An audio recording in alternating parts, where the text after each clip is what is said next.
ಪ್ರೀತಿಯುಳ್ಳ ದೇವಜನರೇ, ನಿಮ್ಮೆಲ್ಲರಿಗೂ ಯೇಸು ಕ್ರಿಸ್ತನ ಮಧುರವಾದ ನಾಮದಲ್ಲಿ ವಂದನೆಗಳು. ಶಾಲೋಮ್, ನಿಮಗೆ ಸಮಾಧಾನವಾಗಲಿ.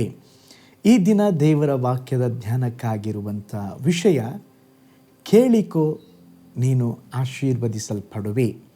ಅದಕ್ಕೆ ಆಧಾರವಾಗಿ ಯಾಕೋಬನ ಪತ್ರಿಕೆ 4ನೇ ಅಧ್ಯಾಯ 2ನೇ ವಚನ, ನೀವು ಆಶಿಸಿದರೂ ಹೊಂದದೇ ಇದ್ದೀರಿ, ನೀವು ಕೊಲೆಗಾರರಾಗುವಷ್ಟು ಹೊಟ್ಟೆ ಕಿಚ್ಚು ಪಟ್ಟಾದರೂ ಸಂಪಾದಿಸಲಾರದೆ ಇದ್ದೀರಿ, ನೀವು ಕಾದಾಡುತ್ತೀರಿ, ಯುದ್ಧ ಮಾಡುತ್ತೀರಿ, ನೀವು ದೇವರನ್ನು ಬೇಡಿಕೊಳ್ಳದ ಕಾರಣ ನಿಮಗೇನು ದೊರೆಯಲಿಲ್ಲ.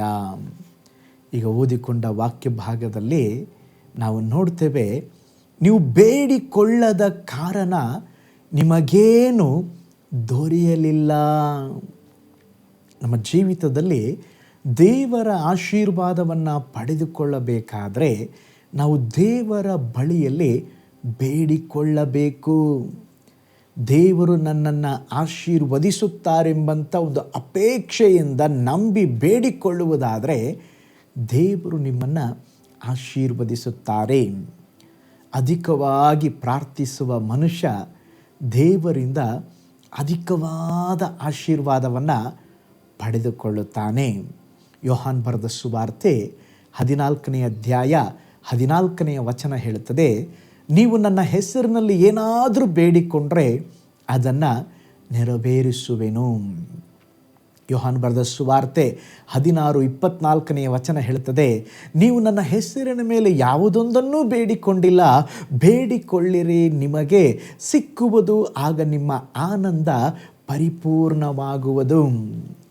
ಕನ್ನಡ ಭಾಷೆಯಲ್ಲಿ ಒಂದು ಮಾತು ಹೇಳ್ತಾರೆ, ಅಳುವ ಮಕ್ಕಳಿಗೆ ಹಾಲು ದೊರೆಯುತ್ತದಂತೆ. ಅಂದರೆ ಕೇಳುವವರಿಗೆ ಸಿಕ್ಕುತ್ತದೆ. ಪಾಸ್ಟರ್, ದೇವರು ನನ್ನನ್ನು ಬ್ಲೆಸ್ ಮಾಡಬೇಕು, ದೇವರ ಆಶೀರ್ವಾದ ನನಗೆ ಬೇಕು ಅಂತೇಳಿ ಸುಮ್ಮನೆ ಕೂತ್ಕೊಂಡ್ರೆ ದೇವರು ಕೊಡೋದಿಲ್ಲ. ನಾವು ದೇವ ಸಮ್ಮುಖದಲ್ಲಿ ನಾವು ಕೇಳಬೇಕು. ನೀವು ಬೇಡಿಕೊಳ್ಳದ ಕಾರಣ ನಿಮಗೇನು ಸಿಗಲಿಲ್ಲ, ಬೇಡಿಕೊಳ್ಳಿರಿ, ನಿಮಗೆ ದೊರೆಯುವುದು ಎಂಬುದಾಗಿ ದೇವರು ಹೇಳುತ್ತಿದ್ದಾರೆ. ಅಮೆರಿಕ ದೇಶದಲ್ಲಿ ಒಂದು ಬಡ ಹಳ್ಳಿಯಲ್ಲಿ ಒಬ್ಬ ವ್ಯಕ್ತಿ ಜನಿಸಿದರು. ಚಳಿಗಾಲ ಬಂದರೆ ಮನೆಯಲ್ಲಿ ಬಿಸಿ ಮಾಡಿಕೊಳ್ಳಲು ಒಂದು ಕನಿಷ್ಠ ಹೀಟರ್ ಸಹ ಅವ್ರ ಮನೆಯಲ್ಲಿಲ್ಲ. ಚಳಿಯಲ್ಲಿ ನಡುಗಿ ಹೋಗ್ತಾ ಇದ್ರು.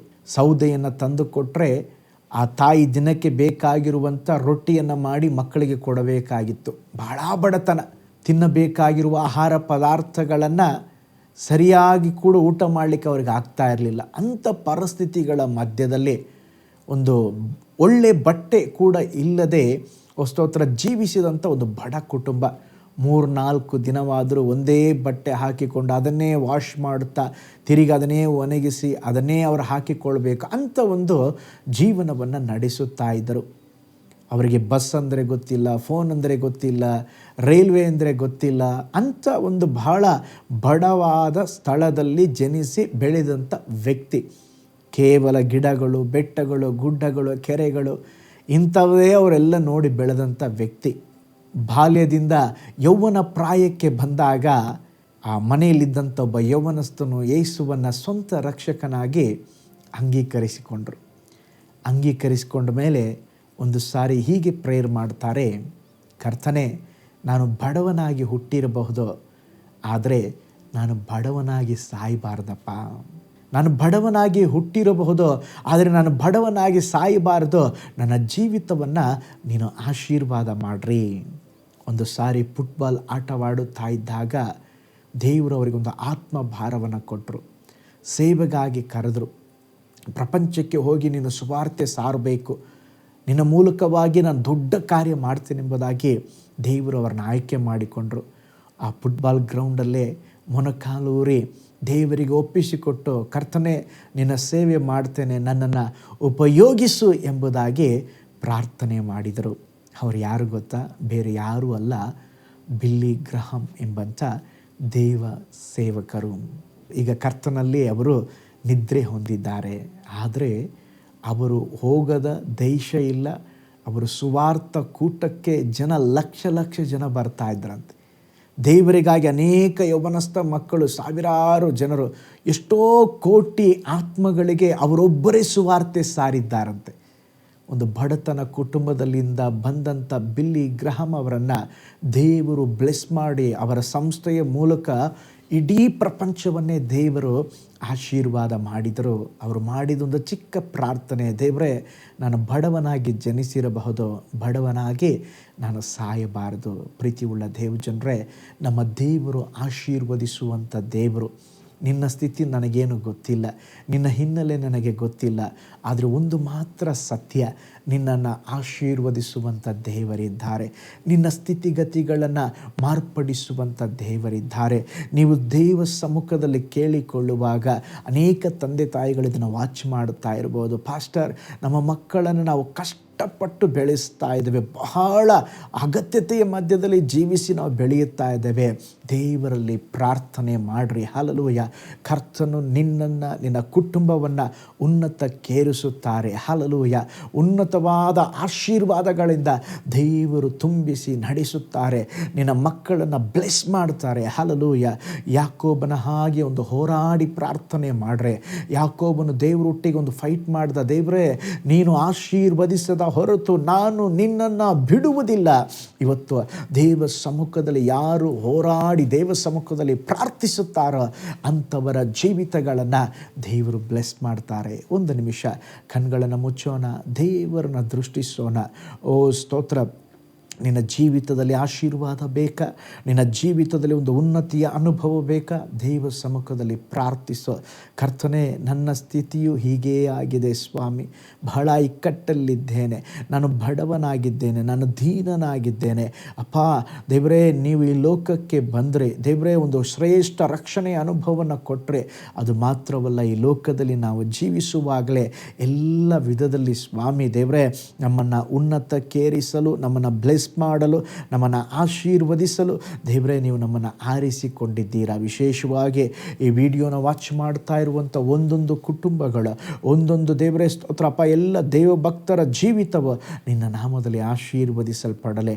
ಒಂದು ಉನ್ನತಿಯನ್ನು ಕೊಡ್ರಿ, ಶ್ರೇಷ್ಠ ಕಾರ್ಯವನ್ನು ಮಾಡಿರಿ. ನಮ್ಮ ಪ್ರಾರ್ಥನೆ ಕೇಳಿದ್ದಕ್ಕಾಗಿ ಸ್ತೋತ್ರ, ಯೇಸುವಿನ ಹೆಸರಿನಲ್ಲಿ ತಂದೆಯೇ, ಆಮೇನ್. Price lord. ಕರ್ತನು ನಿಮ್ಮನ್ನು, ನಿಮ್ಮ ಕುಟುಂಬಗಳನ್ನು ಬ್ಲೆಸ್ ಮಾಡಲಿ. ನಿಮ್ಮನ್ನು ಆಶೀರ್ವದಿಸುವುದು ದೇವರ ಚಿತ್ತ.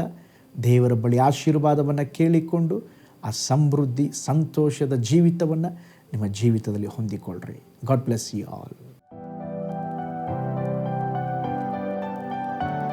ಕರ್ತನಲ್ಲಿ ಪ್ರಿಯರೇ, ಈ ಸಂದೇಶ ಮತ್ತು ಪ್ರಾರ್ಥನೆ ನಿಮಗೆ ಆಶೀರ್ವಾದಕರವಾಗಿದ್ದರೆ, ದೇವರು ನಿಮ್ಮನ್ನು ಪ್ರೇರೇಪಿಸಿದರೆ, ನಂಬಿಕೆಯಿಂದ ಸಾಗುವ ಈ ಸೇವೆಗೆ ನಿಮ್ಮ ಅಮೂಲ್ಯವಾದ ಕಾಣಿಕೆಯನ್ನು ಬಿತ್ತಿರಿ.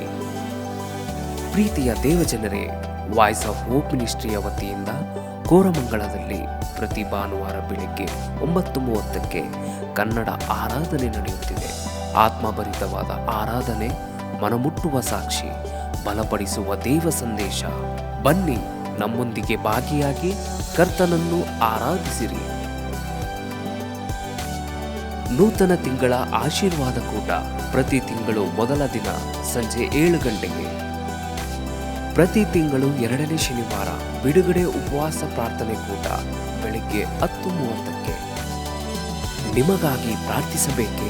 ನಿಮಗೆ ಯಾವುದಾದರೂ ಪ್ರಾರ್ಥನೆ ಮನವಿಗಳು ಇರುವುದಾದರೆ ಕೆಳಗಿನ ನಂಬರಿಗೆ ಕರೆ ಮಾಡಿ ಅಥವಾ ವಾಟ್ಸಪ್ ಮಾಡಿ.